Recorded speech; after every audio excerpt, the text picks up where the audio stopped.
by counsel for the defense that they have cooperated with the investigations, and that as late as yesterday, when they were required to come to court, they were granted cash bail, and they are here. So the only thing I need to look at is the gravity of the offense. Of course, offenses under the corruption law are serious. If convicted, the sentences are severe, which include lengthy jail terms and heavy fines. Having considered all this, I set the board terms as follows.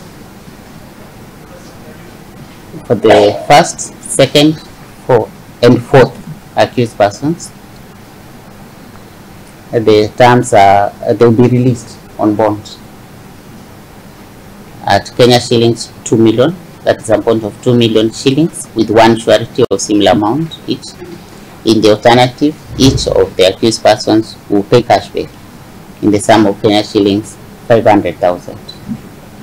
Third accused person, that is each, is also admitted to a bond of Kenya shillings 2 million, one surety of similar amount.